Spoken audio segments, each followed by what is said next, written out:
Misteri pembunuhan suami istri di Palangkaraya, Kalimantan Tengah akhir September lalu akhirnya terungkap. Ironisnya pemirsa, pelaku ternyata adalah sahabat korban yang sakit hati lantaran dijanjikan pekerjaan namun tidak ditepati dan ponselnya digadaikan korban tanpa izin.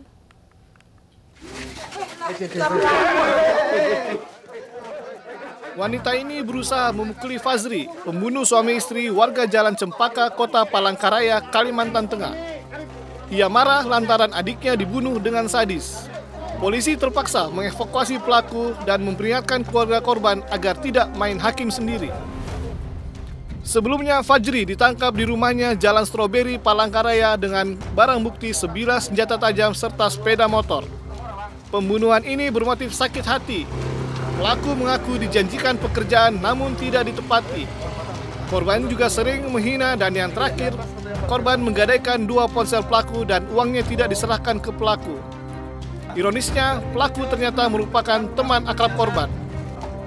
Dalam rekonstruksi yang digelar di lokasi kejadian, terungkap pelaku sudah merencanakan pembunuhan ini.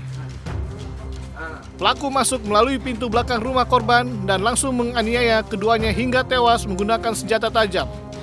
Pelaku lalu membuang sebilah senjata tajam yang digunakannya untuk menghilangkan barang bukti di sungai Jalan Set Aji. Dan sebelum beraksi, pelaku terlebih dulu menenggak obat-obatan dicampur minuman keras. Ini karena dendam. Yang pertama janji-janji masalah kerjaan tidak diberikan juga, padahal ini korban dengan pelaku ini sudah cukup lama kenal, sejak 2016 sampai kemarin. Kemudian yang kedua, korban baik suami maupun istri ini sering membuli pelaku, dipanggil negro tersebut, kemudian sakit hati ini pelakunya. Dan terakhir 2 handphone pelaku ini digadaikan oleh korban. Rekonstruksi ini turut disaksikan keluarga korban. Mereka berharap agar pelaku bisa mendapat hukuman yang berat. Kenal Bu itu? Enggak kenal aku orang Bu. Selokannya sana di belakang. Harapannya gimana Bu dengan kasus ini? Ya hukum mati 340 dia. Semoga pelaku setimpal hukuman mati kalau bisa. Tidak ada ampun, tidak. Pelaku kini mendekam di sel tahanan Polresta Palangkaraya. Ia dijerat pasal pembunuhan berencana dengan ancaman hukuman mati atau penjara seumur hidup.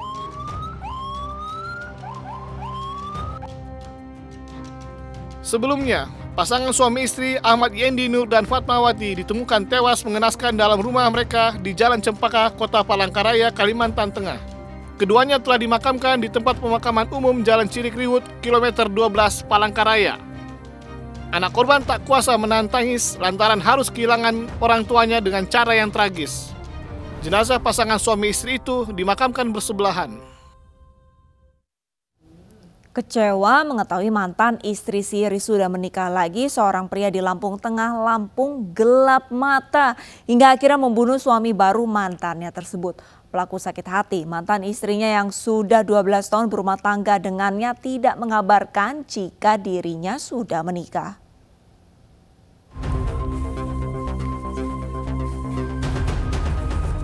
Kendra Kurniawan hanya bisa pasrah menghadapi kasus hukum yang menjeratnya di Polres Lampung Tengah, Lampung. Warga kampung Tanjung Ratu, Lampung Tengah ini ditangkap usai membunuh suami baru mantan istri Sirinya yang baru 3 bulan diceraikan. Di hadapan polisi, pelaku mengaku sakit hati lantaran mantan istrinya yang sudah dinikahi selama 12 tahun tidak pamit padanya saat akan menikah lagi.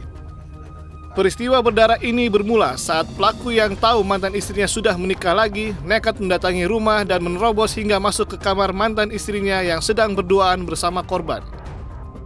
Korban dan pelaku kemudian terlibat cekcok yang berujung dengan perkelahian di depan istri korban. Pelaku kemudian menikam korban hingga tewas menggunakan senjata tajam yang ada di meja lalu kabur. Jadi rumah itu dulu adalah rumah bersama saat si pelaku dan si korban masih jadi suami istri. Dibangunlah rumah tersebut sehingga warga pun taunya itu rumah daripada pelaku. Warga kampung tersebut mengetahuinya itu adalah rumah daripada pelaku. Namun faktanya pelaku sudah bercerai dan sudah menikah dengan pria lain, yaitu korban. Jadi TKP tersebut adalah rumah yang dulu bersama-sama dimiliki oleh pelaku dengan mantan istrinya. Untuk mempertanggungjawabkan perbuatannya, pelaku kini mendekam di sel tahanan Polres Lampung Tengah. Ia dijerat pasal pembunuhan dengan ancaman hukuman penjara seumur hidup. Sebelumnya, warga Kampung Tanjung Ratu, Kecamatan Selangai Lingga, Lampung Tengah digemparkan dengan tewasnya Zulfikar. Pengantin baru ini tewas dibunuh mantan suami istrinya di rumahnya.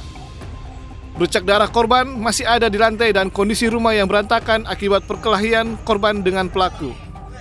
Polisi yang mendapat laporan kemudian menangkap pelaku yang hendak kabur ke Pulau Jawa melalui pelabuhan Bakauheni. Pemirsa, hampir 1 bulan berlalu, sopir angkutan kota pelaku pemerkosaan siswi SMP di Pandeglang, Banten belum tertangkap.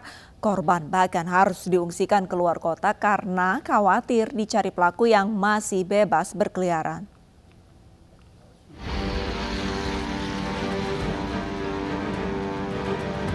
Polres Pandeglang, Banten memasukkan seorang sopir angkutan kota pelaku pemerkosaan siswi SMP dalam daftar pencarian orang.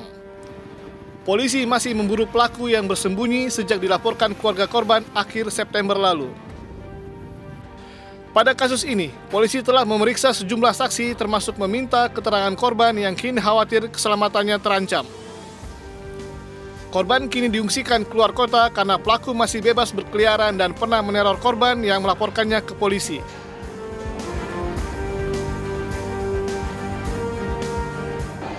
Oknum supir angkot sudah tahap penyidikan. Dan saat ini pelaku masih dalam pengejaran Satreskrim Polres Pandeglang untuk dilakukan penyidikan lebih lanjut. Sebelumnya, berdasarkan pengakuan korban, peristiwa miris ini terjadi saat ia bertemu dengan pelaku yang merupakan teman saudaranya saat pulang sekolah. Pelaku kemudian mengajak korban berkeliling kota hingga malam menggunakan mobil angkutan kota miliknya. Karena sudah malam, korban diajak pulang ke rumahnya. Korban mengaku disuguhkan mie instan oleh pelaku yang diduga telah dicampur dengan obat terlarang. Korban yang tidak sadarkan diri usai menyantap mie kemudian dimasukkan pelaku ke kamarnya. Meski berusaha menolak, namun korban tak kuasa karena kondisinya yang lemah hingga akhirnya diperkosa. Saat ini status pelaku sudah dinaikkan dari pelaku menjadi tersangka. Pihak keluarga berharap pelaku segera ditangkap dan dijebloskan ke penjara dan mendapat hukuman yang berat.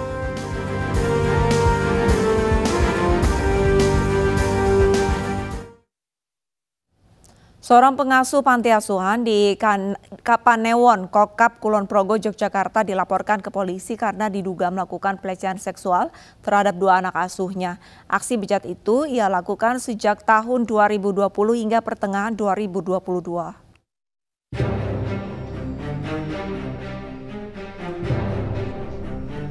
Pimpinan panti asuhan di Kapanewon, Kokap, Kulon Progo, Yogyakarta diduga melakukan pelecehan kepada 2 anak panti yang masih di bawah umur.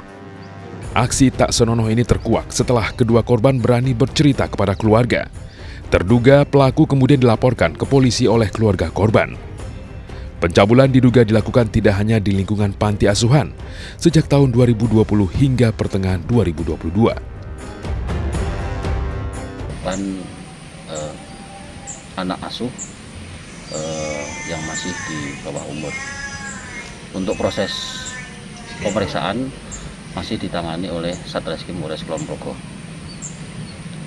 Untuk tersangka sendiri sudah ditahan atau seperti apa? Untuk tersangka sudah dilakukan penahanan kemarin. Pelaku sudah ditahan di Polres Kulon Progo dan polisi melakukan pengembangan kasus untuk mengetahui kemungkinan adanya korban baru. Tukang ojek online di Tarakan, Kalimantan Utara melakukan pelecehan seksual terhadap tetangganya yang masih di bawah umur.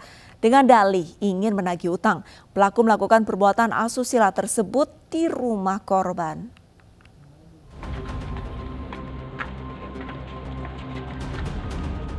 Pria 42 tahun yang bekerja sebagai ojek online ini ditangkap aparat Polres Tarakan, Kalimantan Utara karena melakukan pelecehan seksual terhadap tetangganya yang juga pelanggan ojeknya.